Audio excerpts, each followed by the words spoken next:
Quand on parle de la tribulation qui viendra sur terre pendant le règne de l'Antéchrist, beaucoup de chrétiens pensent immédiatement au sujet du rapt. Le rapt est un événement apocalyptique où Jésus-Christ prend son Église. Cela suscite un grand débat au sein du christianisme, non pas sur le rapt en lui-même, mais sur le moment où il se produira. Certains théologiens pensent que le rapt aura lieu avant la période de tribulation. D'autres croient qu'il se produira à mi-chemin de cette période, c'est-à-dire après 3 ans et demi. Et le troisième groupe de théologiens croit que les chrétiens feront face à tout ce qui se passera pendant les 7 ans du règne de l'Antéchrist sur terre. La vérité est que beaucoup de gens ne savent pas grand-chose sur le rapt et finissent par créer de la confusion au sujet des événements de la fin des temps. C'est pourquoi je vais vous expliquer les différents avis.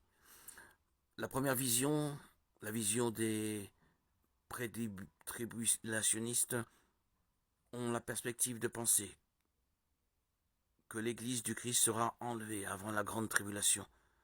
Pour ce groupe de théologiens chrétiens, dès que l'Antéchrist favorisera un accord de paix entre les trois plus grandes religions du monde et deviendra l'homme le plus populaire de la planète, tous ceux qui ont remis leur vie à Christ et l'ont reconnu comme Seigneur et Sauveur seront soudainement enlevés au ciel et seront épargnés des souffrances à venir.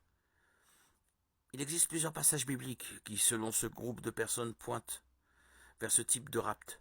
L'un des arguments les plus forts est que tandis que les chapitres 12 et 3 de l'Apocalypse mentionnent l'Église du Christ 19 fois, du chapitre 4 au 19, il n'en est plus question.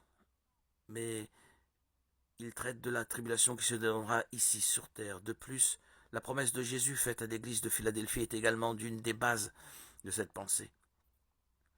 Lisez avec moi ce qui est écrit dans le chapitre 3 du livre de l'Apocalypse, parce que tu as gardé la parole de la persévérance en moi. Je te garderai aussi à l'heure de la tentation qui va venir sur le monde entier, pour éprouver les habitants de la terre. Observez que Jésus a dit « Je le garderai de l'heure de l'épreuve » et non pendant l'heure, c'est-à-dire pendant la tribulation. L'apôtre Paul a également des enseignements qui pointent vers ce rapt avant la grande tribulation, au moins 2 fois. Il en parle dans sa première lettre aux Thessaloniciens. La première fois se trouve au chapitre 1, verset 10, et la deuxième au chapitre 5, verset 9. Dans les deux occasions, l'apôtre mentionne que Jésus nous délivrera de la colère à venir, car il ne souhaite pas que nous traversions ce moment si difficile, mais plutôt que nous soyons sauvés. L'apôtre Pierre a également montré que Dieu délivrera son peuple de cette période de jugement, tout comme il a délivré Noé du jour du déluge, et Lot de la destruction de Sodome et Gomorrhe. Voyons ce qu'il a dit. S'il n'a pas épargné l'ancien monde, mais s'il a sauvé Noé,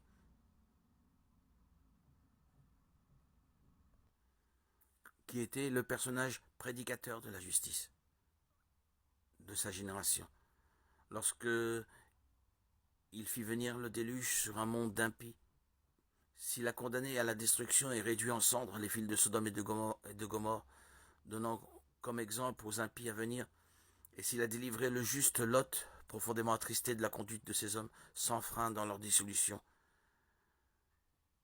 Car ce juste qui habitait au milieu d'eux tourmentait journellement son âme, juste à cause de ce qu'il voyait et entendait de leur œuvre criminelle. Le Seigneur s'est délivré de l'épreuve. Les hommes pieux et réservés, les injustes, pour être punis au jour du jugement.